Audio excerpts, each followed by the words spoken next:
This man is a total poser. Mr. Krabs was never meant to run the Krusty Krab. In fact, his childhood passion was never to be a restaurant owner. He invented this entire path to mask his former life. In reality, he's lying about something big to everyone in Bikini Bottom. But there's no way a simple lie could land him in jail, right? I know you're all familiar with how greedy this crab is, but if you're someone who somehow still defends him, watch till the end to see just how far this old man will go to bury his past. So, we all know Mr. Krabs, the wealthy owner of the Krusty Krab, was in the Navy, right? The Krusty Krab training video episode gives us a glimpse of this background. Essentially, Mr. Krabs served in the Navy, fought in a war, returned home broke and traumatized, opened the Krusty Krab, and became the penny-pinching boss we know today. This sounds simple and tidy. However, watching the episode Grandpappy the Pirate immediately creates confusion. In this episode, his pirate grandfather is shown for the first time. The episode begins with Mr. Krabs receiving a letter from his pirate grandfather. After a short period, we learn that he was quite literally a pirate. He explained to SpongeBob that he bought a ship, hired a crew, and spent years plundering the high seas. He admits this, there is no way to deny it. Crucially, he gave it up because it was not profitable enough. So he sold the ship, fired the crew, and returned to the food business. The Krabs family had been keeping his true identity a secret. Now, this is where the story gets messy.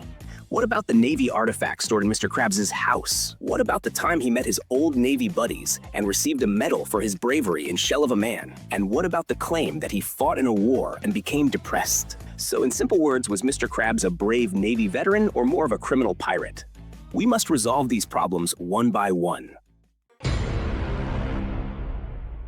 The claim that the reunion with his old buddies was entirely made up is significant, but once the evidence is seen, it cannot be unseen. In the episode, Mr. Krabs prepares for a reunion with his Navy buddies by digging up his old Navy chest to retrieve his uniform. Just as he is about to leave, his shell falls off. To save the appearance of attending, SpongeBob put on his shell and pretend to be him. Not trusting SpongeBob, Krabs attends the event in secret. Surprisingly, SpongeBob does a very good job of impersonating Krabs, even receiving a trophy from their former captain. Just as he is about to leave, his disguise is exposed. Krabs ends up coming to his rescue, but is forced to demonstrate that he is not as physically strong as he once was. However, everyone on the crew considers him brave for exposing himself. And the episode concludes. It is a nice episode with a great storyline, but sadly, the entire premise is a lie. Let me explain. Krabs' captain, the individual who presented SpongeBob with the award in Shell of a Man, looks extremely similar to someone in an old photograph. In the Season 4 episode, Whale of a Birthday, a picture is visible behind Krabs for a few frames. The fish in the picture and the captain look strikingly alike. They are both light blue, both wear a blue uniform, and share the same insignia. In fact, if the eye patch on the hat is removed, it simply looks like a younger version of the captain himself. We see the same picture again 8 seasons later in the Season 12 episode, Cookie Cooks. For some reason, the fish is a different color, but that is not the important detail. As Krabs throws his and Mrs. Puff's food, we see another picture of a pirate ship in his house. When the food melts the picture of the ship, a pirate in a blue uniform emerges. We have seen this blue uniform before. It was in Krabs' Navy chest. Why is a pirate wearing the exact same uniform?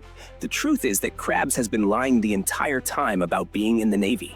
His Navy buddies and his captain were all pirates, and they have since disguised themselves to avoid jail.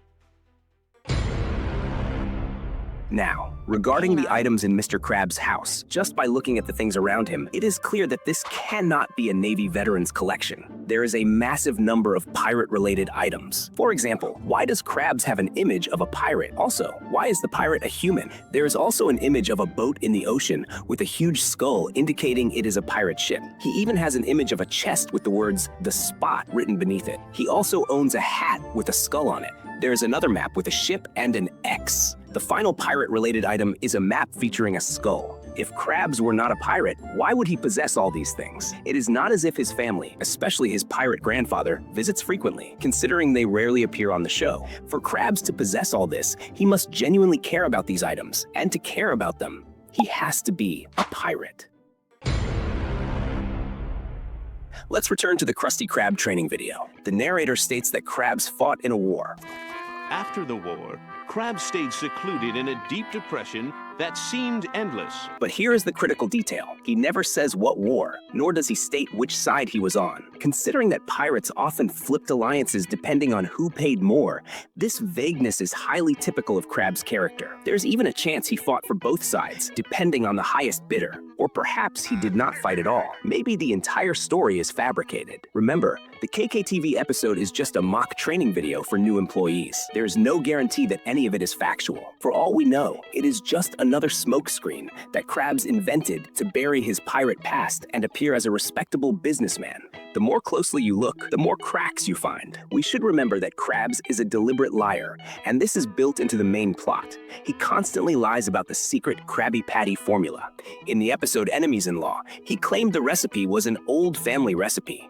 It's an old Krabs family recipe! Yet we know he discovered it right after his arguments with Plankton as a child. Karen even possesses all the footage, meaning Plankton knows this is a lie. This might explain why Plankton looked confused when Krabs made the family recipe claim. Mother knows the Krabby Patty formula? In another episode, Plankton's Army, Krabs also bluffed about the recipe itself, stating that Plankton was the main ingredient. Why all the lies? While the recipe bluff could be just one of Krab's mind games to trick Plankton, the simpler explanation is money. Think about it. You cannot successfully run a burger joint as an ex-pirate. That is disastrous for your business image. You cannot promote family values with a criminal history of sea crimes. Most importantly, he already had Pearl when he opened the Krusty Krab. He needed to look like a role model, a hardworking single father who succeeded by his own effort. That type of story sells to customers because it attracts sympathy, and sympathy generates money. Furthermore, this lie serves to keep him out of prison, because of course, being a pirate is illegal.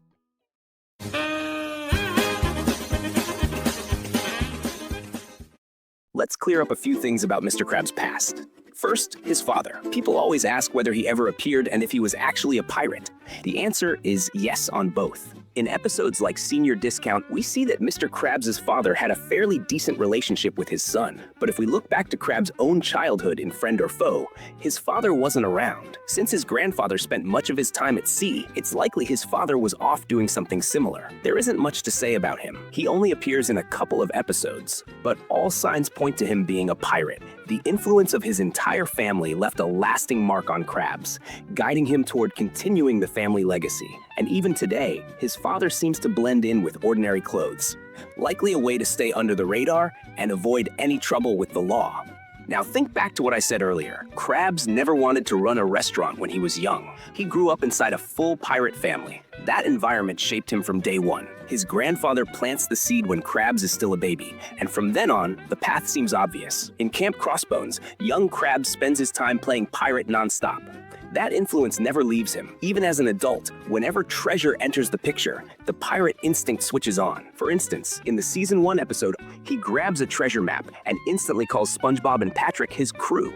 Did Mr. Krabs ever do something extreme to keep himself out of trouble? Yes. The Nasty Patty is the best example. Krabs thinks a health inspector has died, and instead of stepping back, he goes straight into cover-up mode. He panics, pushes SpongeBob into helping him, and even buries the body. The ending plays it off as a misunderstanding, but the behavior tells us everything. He's willing to go far to protect himself and hide anything that could expose him. So here's the bigger picture. Krabs lies about serving in the Navy to cover up his pirate background. He rewrites stories from his childhood so no one connects the Krusty Krab to the fight he had with his old friend. He wants to stay clear of the law and protect his reputation. And more than anything, he wants everyone to think he's a mastermind who built the Krabby Patty formula through brilliance, not drama. Thanks for watching, and I'll see you in the next one.